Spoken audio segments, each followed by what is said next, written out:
In First Timothy, we find one of the New Testament's most controversial passages. In 2:9 through 12, Paul says a number of things that challenge many people today.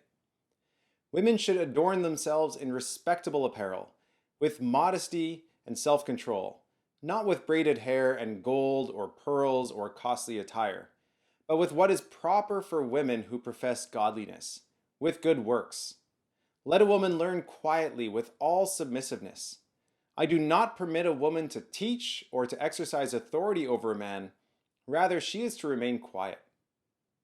First, let's highlight some of the challenging statements in this passage, and after that, we'll look at three different approaches that Christians take with this passage.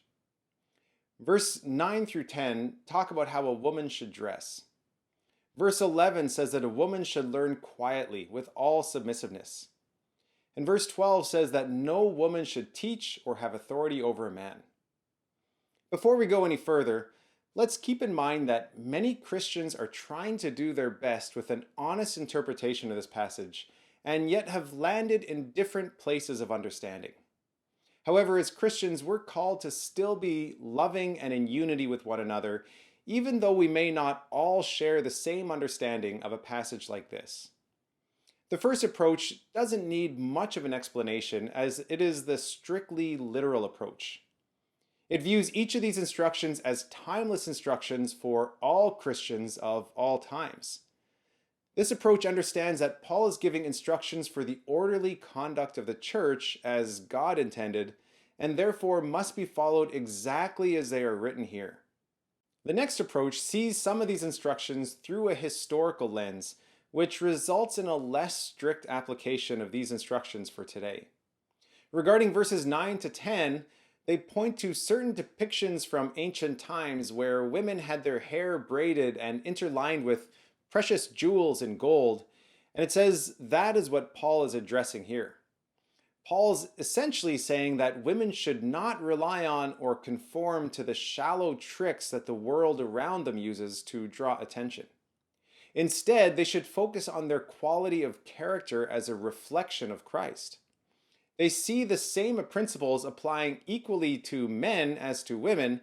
However, they say that in this case, Paul is calling out a specific issue that was present in the Ephesian church. When we come to verse 11, they point out that the first words of Paul in this verse are revolutionary for the time. Women should learn. In the first century, educating women was not something that was done in either the Jewish or Gentile communities. This act set the Christian community apart from everyone else. However, what about the learning quietly part? They point out that Paul uses pretty much the same Greek word a few verses earlier in 1 Timothy 2 verse 2 when he says that the whole Christian community is to lead a peaceful and quiet life. In other words, the women learning quietly is to be a reflection of the Christian life that all are to lead, and does not mean that they should be completely silent in church. They point to 1 Corinthians 11:5, where we see that women were not silent, but were actively praying and prophesying in church. It is a similar situation with the Greek word for submissiveness. The same word is also used in 2 Corinthians 9:13 as a posture that all Christians, both male and female, are to take in response to the gospel. In other words, Paul is saying that women are to learn, and just like the men, they are to adopt the Christian response of leading a peaceful, quiet, and submissive life to Christ. However, regarding verse 12, and a woman not teaching or having authority over a man, this approach understands this statement as a timeless instruction regarding official positions within the church. Paul gives the reason in the following verses, which is because the church is to be a reflection of God's created order. However, when it comes to non-official church positions, such as one-on-one teaching or today's classroom settings, women are free to teach and lead as those positions are outside the church. This view points to the example of Priscilla, who was a fellow worker of Paul and who also gave instruction to Apollos, which would no doubt involve teaching, as we see in Acts 18. The third approach understands verses 9 to 11 in the same ways we just mentioned. However, they understand that verse 12 should also be seen through a historical lens. This view says that in verse 12, Paul is addressing a problem where women in that particular church were not yet ready to teach, as they were caught up in cultural mythologies rather than a sound understanding of Scripture.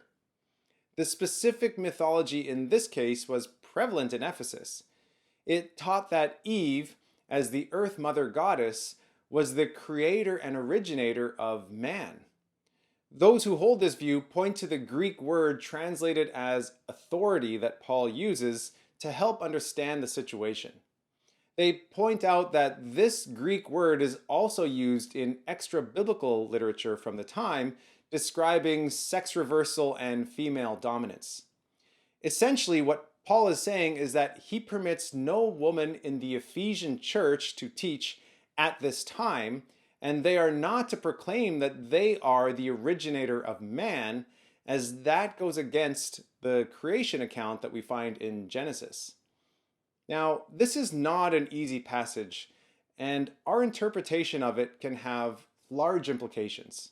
However, as we wrestle with this passage, let's try our best to come to an honest interpretation through careful study while submitting to the Holy Spirit and being gracious to one another.